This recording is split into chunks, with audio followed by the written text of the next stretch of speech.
আসসালামু আলাইকুম। Welcome to my channel Tania's kitchen. আজকে আমি আপনাদেরকে তৈরি করে দেখাবো একদম দোকানের মতো পারফেক্ট সিঙ্গারা। অনেকের অনেক রকমের অভিযোগ থাকে যে সিঙ্গারা ভাজার পর সেগুলো ক্রিস্পি হয় না, আবার ক্রিস্পি হলেও সেগুলো অনেকক্ষণ যাবত ক্রিস্পি থাকে না, বাইরের আবরণটা মসৃণ হয় না, কেমন জানি ফোসকা পড়ার মতো হয়ে যায়। আজকে আমি আপনাদের সাথে কিছু টিপস শেয়ার করব যেগুলো ফলো করে আপনারা ঘরে সিঙ্গারা তৈরি করলে সেগুলো একদম দোকানের মতো হবে, আবার অনেকক্ষণ যাবত ক্রিস্পি থাকবে। ঘরে তৈরি করা যে কোনো কিছু তো অবশ্যই স্বাস্থ্যসম্মত। এগুলোকে আপনারা ফ্রোজেন করেও রাখতে পারবেন, যখন প্রয়োজন হবে ফ্রিজ থেকে বের করে ভেজে নিলেই হবে। আমি ফ্রোজেন পদ্ধতিটাও আপনাদেরকে দেখিয়ে দিব। ভিডিওটা যদি ভালো লেগে থাকে তাহলে অবশ্যই লাইক ও শেয়ার করবেন, আর আমার চ্যানেলে নিত্য নতুন ভিডিওর আপলোড পেতে চ্যানেলটি সাবস্ক্রাইব করে পাশে থাকা বেল আইকনটি প্রেস করে দিন। চলুন তাহলে শুরু করা যাক। সিঙ্গারা তৈরির জন্য একটা মিক্সিং বোলে দিয়ে দিচ্ছি 2 কাপ ময়দা, পরিমাণ মতো লবণ, 6 টেবিল চামচ সয়াবিন তেল। সয়াবিন তেলের পরিমাণটা একটু বেশি করে দিতে হবে, তা না হলে ভাজার পর সিঙ্গারাগুলো অনেকক্ষণ যাবত ক্রিস্পি থাকবে না, আবার বাইরের আবরণটাও এরকম মসৃণ হবে না। এটা একটা টিপস। খুব ভালোভাবে ডলে ডলে ময়দার সাথে তেলটাকে এভাবে মিশিয়ে নিচ্ছি।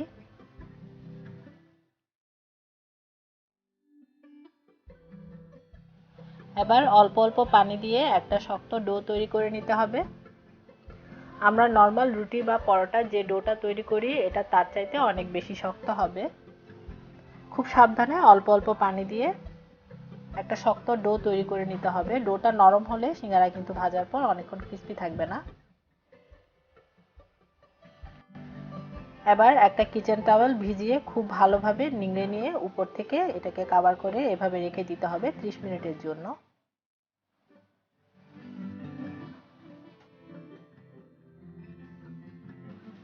এরই মাঝে আমি সিঙ্গারার পুরটা তৈরি করে নেব। সেজন্য আধা কেজি আলু সিদ্ধ করে খোসা ছাড়িয়ে এরকম কিউব করে কেটে নিয়েছি। 4টা কাঁচামরিচ কুচি করে নিয়েছি। একটা বড় সাইজের পেঁয়াজ কুচি করে নিয়েছি। কিছু ধনেপাতা কুচি নিয়েছি।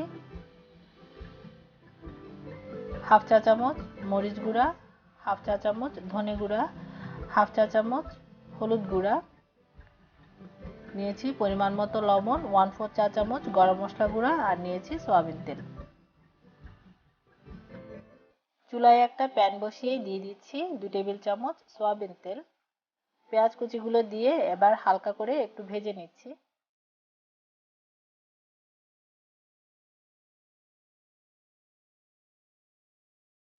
ভাজা হয়ে গেলে গুঁড়ো মশলাগুলো দিয়ে দিচ্ছি।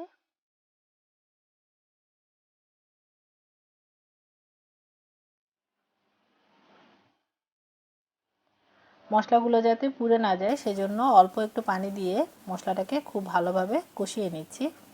তেলটা এরকম উপরে চলে আসলে দিয়ে দিচ্ছি কাঁচামরিচ কুচিগুলো। একটু ভেজে নিয়ে আলুগুলো দিয়ে দিচ্ছি।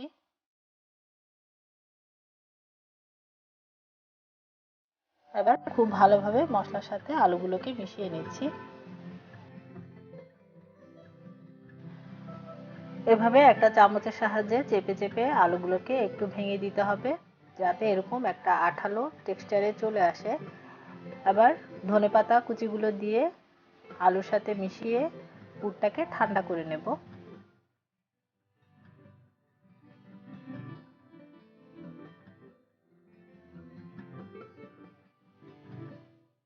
পুরটা ঠান্ডা হতে হতে ডোটা নিয়ে খুব ভালোভাবে ময়ান করে নিচ্ছি।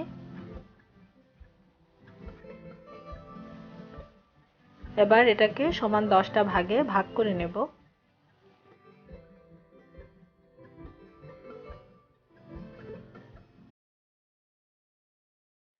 10টা ভাগে ভাগ করা হয়ে গিয়েছে। এবার আমি এগুলোকে একটা বোলে তুলে নিচ্ছি। একটা ডো নিয়ে বাকি ডোগুলোকে ভিজা কিচেন টাওয়াল দিয়ে আবারও ঢেকে দিচ্ছি। একটা একটা ডো দিয়ে রুটির মতো করে বেলে নিতে হবে। এগুলো রুটির মতো গোল হবে না, একটু লম্বাটে রুটি হবে। দেখুন রুটিগুলো এরকম লম্বাটে হবে। সবগুলো ডো দিয়ে আমি এরকম লম্বা লম্বা রুটি তৈরি করে নেব। রুটিগুলো খুব বেশি পাতলা বা খুব বেশি মোটা হবে না। সব রুটিগুলো বানানো হয়ে গেলে আমি মাঝখান বরাবর কেটে নিচ্ছি। আমি 3টা পদ্ধতিতে আপনাদেরকে সিঙ্গারা ভাজ করে দেখাবো। ভাঁজগুলো আপনারা একটু খেয়াল করলেই পেরে যাবেন। চারপাশে খুব ভালোভাবে পানি লাগিয়ে এভাবে কোনা করে এভাবে একটা কোণের মতো তৈরি করে নিতে হবে। তারপর ভেতরে পুরটা দিয়ে দিচ্ছি। পুরটা একটু বেশি করে দিতে হবে ভেতরে যাতে একটুও ফাঁকা না থাকে। এবার আঙ্গুল দিয়ে চেপে চেপে পুরটা বসিয়ে দিয়ে আবারও চারিধারে খুব ভালোভাবে পানি লাগিয়ে নিচ্ছি। ভাঁজটা আপনারা একটু লক্ষ্য করুন, এক পাশ থেকে এভাবে টেনে লাগিয়ে দিয়ে দুটো কোণা এভাবে চেপে দিলেই একটা সিঙ্গারা তৈরি হয়ে যাবে। 1 নম্বর পদ্ধতিতে আমি আপনাদেরকে আরও একটা সিঙ্গারা ভাজ করে দেখাবো।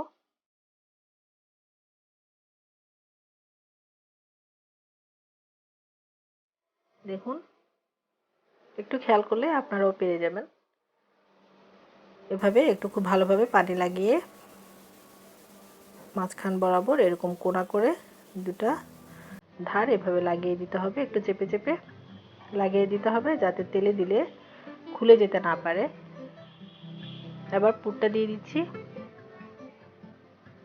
এটাকেও চেপে চেপে বসিয়ে দিচ্ছি, চারিধারে পানি লাগিয়ে দিচ্ছি। এবার দেখুন, এক পাশ থেকে এটাকে এভাবে টেনে লাগিয়ে দিয়ে দুটো কোণা এভাবে চেপে খুব ভালোভাবে লাগিয়ে দিলে 1 নম্বর পদ্ধতিতে আরও একটি সিঙ্গারা বানানো হয়ে গেল। এবার 2 নম্বর পদ্ধতিতে সিঙ্গারা ভাজ করার পালা।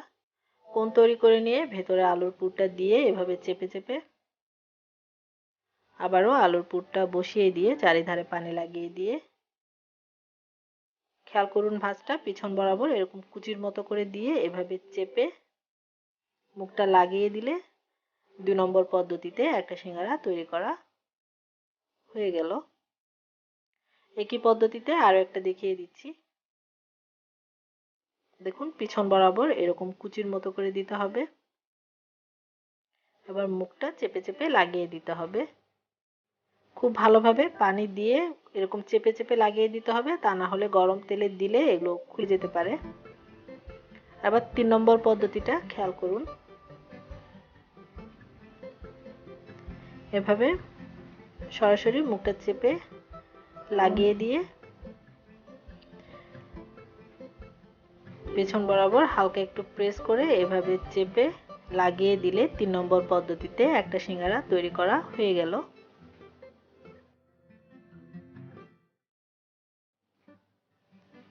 একই পদ্ধতিতে আমি আপনাদেরকে আরও একটা সিঙ্গারা তৈরি করে দেখাচ্ছি।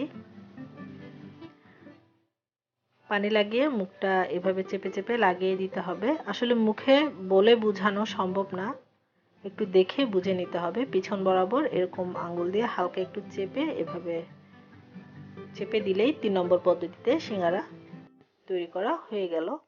এভাবে আমি সবগুলো সিঙ্গারা তৈরি করে নিচ্ছি। কিছু সিঙ্গারা আমি ভেজে নেব আর এই সিঙ্গারাগুলো আমি ডিপ ফ্রিজে রেখে দিচ্ছি। এভাবে প্লেট সহ ডিপ ফ্রিজে রেখে দেব। বাকি সিঙ্গারাগুলো আমি ভেজে নেব। চুলায় পর্যাপ্ত পরিমাণে তেল দিয়ে তেলটাকে খুব ভালোভাবে গরম করে সিঙ্গারাগুলো দিয়ে দিচ্ছি। যে কোনো তেলে ভাজার জিনিস অতিরিক্ত গরম তেলে দিতে যাবেন না, তাহলে রংটা সুন্দর আসবে না। একটু সময় নিয়ে মিডিয়াম আঁচে সিঙ্গারাগুলো ভাজবো, তাহলে এগুলো অনেকক্ষণ ধরে মুচমুচে থাকবে।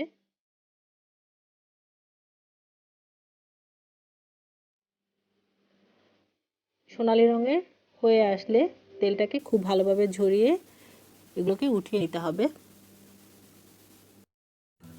ডিপ ফ্রিজে যে সিঙ্গারাগুলো রেখেছিলাম সেগুলো বরফ হয়ে শক্ত হয়ে গিয়েছে। এবার আমি একটা জিপলক ব্যাগে ভরে এগুলোকে সংরক্ষণ করছি। আপনারা চাইলে এয়ারটাইট কন্টেনারে ভরেও সংরক্ষণ করতে পারেন।